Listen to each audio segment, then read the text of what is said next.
नमस्कार नन्हे मुन्ने दोस्तों, अनुपम पाठशाला में आपका हार्दिक स्वागत है। चलिए बच्चों, चलते हैं कहानियों की खूबसूरत दुनिया की सैर पर, जहाँ तरह तरह की कहानियाँ आपके मनोरंजन के लिए भरी पड़ी हैं। बच्चों, कहानियों की इस कड़ी को आगे बढ़ाते हुए मैं आज आपको एक ऐसी कहानी सुनाने जा रही हूँ जिसे सुनना आपके लिए अत्यंत उपयोगी सिद्ध होगा। दोस्तों, आज मैं आपको तेनालीराम की कहानी सुनाने जा रही हूँ, जो विजयनगर नामक राज्य के सम्राट कृष्णदेवराय के दरबार के प्रमुख सलाहकार व मंत्री थे। तेनालीराम इतने हाजिर जवाब, बुद्धिमान और सूझबूझ वाले थे कि उनके विरोधी भी उनका लोहा मानते थे। तो इसलिए बच्चों, तेनालीराम का परिचय कराना अत्यंत आवश्यक हो गया है। बच्चों, अगर अभी तक आपने मेरे चैनल को सब्सक्राइब, लाइक व शेयर ना किया हो तो कृपया कर दीजिएगा और बेल आइकन अवश्य दबा दीजिएगा ताकि सभी नोटिफिकेशन आप तक पहुंचती रहे। हमारी आज की कहानी का शीर्षक है दोस्तों, 3 निर्दोषों का जीवन। तो आइए सुनते हैं कहानी। एक बार महाराज कृष्णदेवराय ने अपने राज्य का वार्षिक उत्सव बड़ी धूमधाम से मनाया। उसमें आसपास के राजाओं को भी आमंत्रित किया। सभी ने उन्हें कीमती उपहार भेंट किए। उपहारों में 4 बहुमूल्य फूलदान भी थे जो एक राजा ने दिए थे। महाराज को वे फूलदान इतने अधिक भाए, मतलब इतने पसंद आए कि उन्होंने उसकी हिफाजत के लिए एक सेवक तैनात कर दिया और उसे निर्देश दिया कि यदि फूलदानों के रखरखाव में किसी प्रकार की लापरवाही हुई या वे टूट गए तो उसे मृत्यु दंड दे दिया जाएगा। अब देखो बच्चों क्या होता है। श्याम नामक एक सेवक दिन रात फूलदानों की रखवाली करने लगा।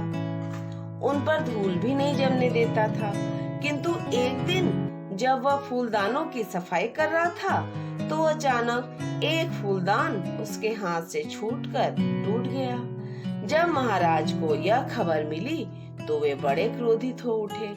उन्होंने तुरंत आदेश जारी कर दिया कि सेवक श्याम को आज से 8वें दिन मृत्यु दंड दे दिया जाएगा।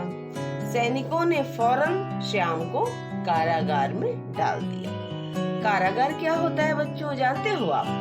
नहीं, जेल, मतलब उसको जेल में डाल दिया। जब यह बात तेनालीराम को पता चली तो वे महाराज के पास गए और बोले, महाराज, श्याम 20 वर्षों से महल की सेवा में है, उसे इतनी मामूली नुकसान का इतना कठोर दंड देना उचित नहीं है। उस समय महाराज क्रोध में थे, अतः बोले, तेनालीराम, इस विषय में कोई भी बात नहीं सुनना चाहेंगे। हमने जो आदेश दे दिया वह दे दिया, वह अटल है। तेनालीराम अपना सा मुंह लेकर रह गए, लेकिन मन ही मन सोच लिया कि श्याम को मृत्यु दंड नहीं मिलने देंगे।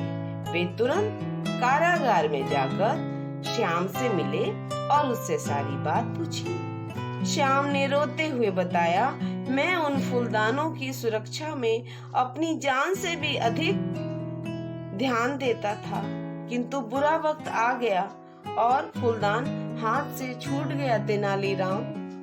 तेनालीराम ने उसे दिलासा दिया, फिर उसके कान में एक बात कही और बोले, यदि तुम ऐसा करोगे तो 3 लोगों के प्राण और बचा लोगे। अपनी बात कहकर तेनालीराम चले गए। 7 दिन तेजी से बीते और मृत्यु दंड वाला दिन आ गया। उस दिन सभी फांसी घर में एकत्रित हो गए। महाराज भी आए। श्याम को लेकर उनके मन में अभी भी क्रोध था।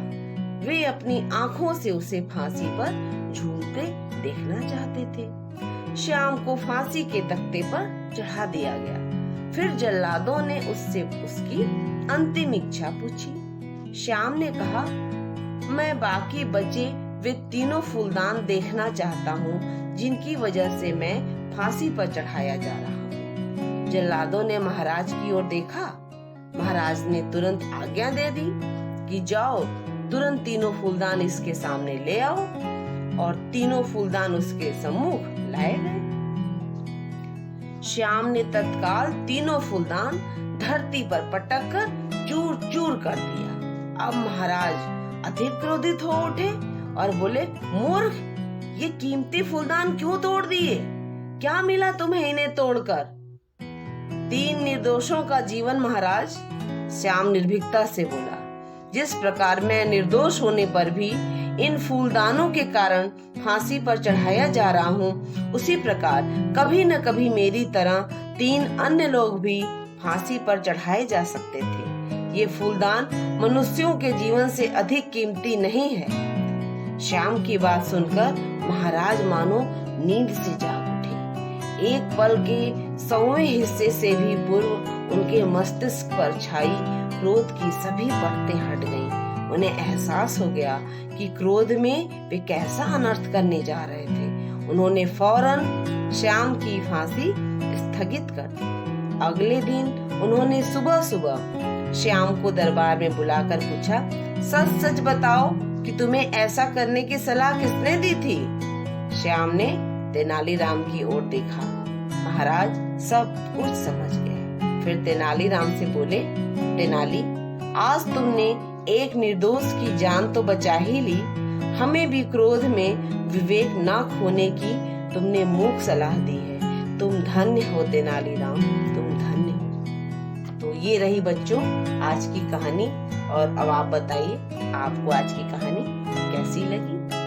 मैं आपसे ये आग्रह करती हूँ कि आपको अगर कहानी अच्छी लगी तो जो भी आप कमेंट लिखें हमें कमेंट बॉक्स में लिखकर बताएं। आपके लिए अच्छी से अच्छी मनोरंजक ज्ञानवर्धक कहानियां मैं लेकर आती रहूंगी, ये मेरा वादा है। अगले वीडियो में मैं आपसे फिर मिलती हूँ। तब तक के लिए धन्यवाद, नमस्कार।